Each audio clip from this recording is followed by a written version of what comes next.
ఓం శ్రీ గురుభ్యో నమః. హరి ఓం. వాగీస్యాధ్యా సుమనసా సర్వార్థానముపక్రమే యం నత్వా కృకృత్యాస్తం నమామి గజాననం. అచింత్యావ్యక్తరూపాయ నిర్గుణాయ గుణాత్మనే సమస్త జగదాధారమూర్తయే బ్రహ్మణే నమః. శుక్లాంబరధరం విష్ణుం శశివర్ణం చతుర్భుజం ప్రసన్నవదనం ధ్యాయేత్ సర్వవిఘ్నోపశాంతయే. కేఎస్కే హోమ్ ఛానల్ ప్రేక్షకులకు నా హృదయపూర్వక నమస్కారములు.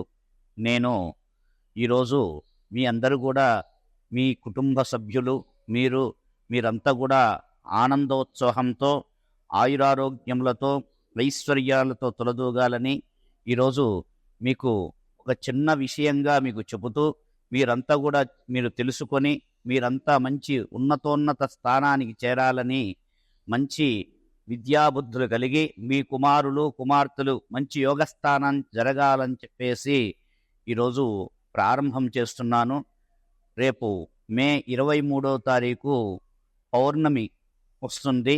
ఆ పౌర్ణమి ఏమి చేసుకుంటే మంచిది, దాని విశేషం అంతా కూడా మీకు చెప్తాను. అందరూ కూడా తెలుసుకొని మంచి యోగస్థానంలో ఉండి మంచి శుభాశుభాలు తెలుసుకొని మంచి యోగస్థానానికి వెళ్ళాలని, మీరు ధనధాన్యాలతో వస్తువాహనలతో సమృద్ధ్యంతంగా ఇల్లంతా కూడా అష్టైశ్వర్యాలతో ధనధాన్యాలతో తొలదూగాలని ఆ సర్వేశ్వరుని వేడుకుంటూ ఈ వీడియో రూపంలో మీకు తెలియజేయడం అనేది. చాలామంది కూడా పౌర్ణమి వస్తుంది, ప్రతి ఒక్క పౌర్ణానికి కూడా చాలా విశేషం ఉంటుంది. కానీ ఈ వైశాఖ మాసంలో వచ్చే పౌర్ణానికి వైశాఖి అనే ఒక పౌర్ణానికి మంచి విశేషమైన ఫలితం ఉంటుంది. ఈ పౌర్ణమి రోజు ఎవరైతే భక్తి శ్రద్ధలతో వారు మంచి యోగస్థానంగా చేసుకుంటారో వారికి విశేష పుణ్య ఫలితం వారికి లభిస్తుంది. ఏం చెయ్యాలయ్యా పౌర్ణమి రోజున, ఏమి చేస్తే మంచిది అని చెప్పేది. విశాఖ నక్షత్రంతో కూడిన పౌర్ణానికి వైశాఖ మాసంలో చాలా విశేషమైనది. శంకరాచార్యులు కూడా, ఆది శంకరాచార్యులు జన్మించిన మాసం కూడా వైశాఖ శుద్ధ పంచమి. అందుకని ఆయన అంతటి మహానుభావులు. ఈ వైశాఖ మాసానికి చాలా పేరు, వైశాఖి అని కూడా పేరు ఉంది. ఈ పేరులో చాలా విశేషమైనది. మనం చేసిన వ్రతాలు కానీ మనం చేసిన పూజలు కానీ విశేషమైన పుణ్య ఫలితాలు మనకు లభిస్తాయి. ప్రాతకాలాన లేచి, ప్రాతకాలం అంటే మీకు ఉదయం 4:30 నుంచి 4:30 నుంచి 6:30 వరకు మనకు ఈరోజు ప్రాతకాలంలో మనం చేసిన పూజా కార్యక్రమాలన్నీ కూడా విశేష పుణ్య ఫలితం జరుగుతుంది. అందుకని అందరూ కూడా పొద్దున్నే లేచి ప్రాతకాలాన లేచి మీరంతా కూడా ఇల్లంతా కూడా గోమయంతో అలికి 5 రంగుల చూర్ణములతో ముగ్గులు పెట్టి చక్కగా ఇల్లు గడప అంతా కూడా శుభ్రం చేసుకొని మన ఇంటి ముందు ఉన్న తులసి బృందావనం ఉంటుంది. చాలా మంది ఇండిపెండెంట్ ఉన్న వాళ్ళకు చాలా దూరంగా కట్టుకుంటారు. కానీ కొంతమంది ఎలా ఉంటారంటే ఒక అపార్ట్మెంట్లో ఒక భాగంలో ఆ తులసి కోటను కట్టుకొని హాయిగా చక్కగా ఆ బృందావనం దగ్గర పూజలు చేసుకుంటారు. అలాంటి చోటైనా కూడా మనకు శక్తి కొలది చక్కగా గోమయంతో ఎల్లికి చక్కగా ఆవు నేతితో దీపం పెట్టి తులసి, కృష్ణ తులసి లక్ష్మీ తులసి కలిపిన వృక్షాన్ని నాటినట్లయితే మన ఇంట్లో చాలా విశేషమైన పుణ్య ఫలితం కలుగుతుంది. చక్కగా ఆ తులసి దళాన్ని ఆచరించి చక్కగా మంచిగా దీపారాధన చేసుకొని మనకు తోచిన విధంగా తులసి అష్టోత్తర నామాలతో చేసుకొని మనకు వీలున్నంత వరకు ఈ వైశాఖ మాసంలో చాలా విశేష పుణ్య ఫలితం ఉంటుంది. వైశాఖ మాసంలో చేసిన దానము కానీ వైశాఖ మాసంలో చేసిన పుణ్యం కానీ చాలా విశేషంగా ఉంటుంది. మనకు చేతనైతే ఈ వైశాఖ శుద్ధ పౌర్ణమి రోజున ఒక విసనకర్రను కానీ ఒక గొడుగును కానీ ఒక పానకంతో నిండిన మట్టి పాత్రలో ఒక బ్రాహ్మణుడికి ఉదక దానం చేసినా చాలా విశేషమైన పుణ్య ఫలితం కలుగుతుంది.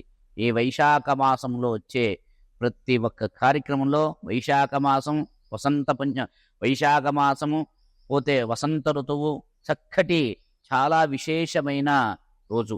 అందుకని ఈ వైశాఖ మాస పౌర్ణానికి చాలా విశేషమైన లోకాతీతమైన చాలా గాథలున్నాయి. అందుకే దీన్ని మహావైశాఖి అని అంటారు.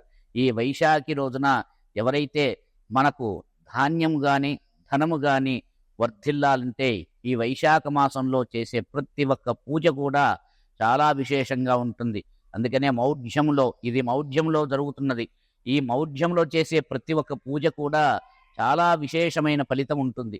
అందుకని ఈ మౌఢ్యంలో గురు శుక్రులు వాళ్ళు అస్తంగతులై వాళ్ళు శుభకార్యాలకు శుభ సూచనలు ఇవ్వరు. కాబట్టి అలాంటిది మళ్ళీ జీవితంలో మన ఇంట్లో శుభాశుభ మిశ్రమాలతో మన ఇల్లంతా కూడా కలకలాలని మనకు చేతనైతే చక్కగా మన ఇంట్లో హనుమత్ సేవ చేసుకోవడం కానీ, చక్కగా ఇంట్లో సత్యనారాయణ స్వామి వ్రతం చేసుకోవడం కానీ, లేకపోతే చక్కటి విష్ణు సహస్రనామ పారాయణం చేసుకోవడం కానీ, విష్ణువుకు సంబంధించిన ఏ పూజ చేసుకున్నా ఈ వైశాఖ మాసంలో విశేషమైన ఫలితం మనకు లభిస్తుంది.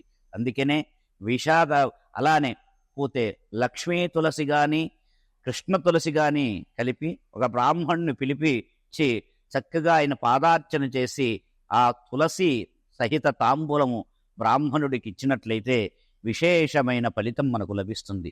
అందుకనే చాలా విశేషంగా ఈ పౌర్ణమి రోజున మనకు చాతనైనంత వరకు దానములు కానీ, కాకపోతే చాతనైనంత కానీ విశేషమైన మనం ఏదైనా చేసి 10 మందికి చేసినట్లయితే, 10 మందికి భోజనాలు పెట్టినా, 10 మందికి పులిహోరణం చేసి 10 మందికి వారికి పెట్టినా ఈ కార్తీక మాసంలో విశేషమైన ఫలితం కలుగుతుంది. అందుకనే చాలా విశేషమైనది ఈ కార్తీక పౌర్ణమి. మీరు ఎక్కడైనా కూడా విష్ణు ఆలయాలకు సంబంధించి వెళ్ళినా చక్కగా తులసి మాలను విష్ణువుకు సమర్పించిన చాలా విశేషమైన ఫలితము ఈ వైశాఖ మాసంలో జరుగుతుంది. వైశాఖ మాసంలో కూడా చాలా గొప్పది కూడా ఉంది, చాలా విశేషమైన రోజు కూడా. అందుకని దయచేసి వీరంతా కూడా ఈ వైశాఖ మాసాన్ని మనసా వాచ ఆచరించి మీరు చక్కటి మంచి విజయాన్ని పొందాలని చెప్పేసి ఈ వీడియో రూపంలో మీకు చేయబడుతుంది. అందరూ కూడా చూసి ఆనందించి చక్కటి విశేషమైన పుణ్య ఫలితం కలగాలని నేను కోరుకుంటున్నాను. ఇంతటితో సమాప్తం. హరి ఓం స్వస్తి.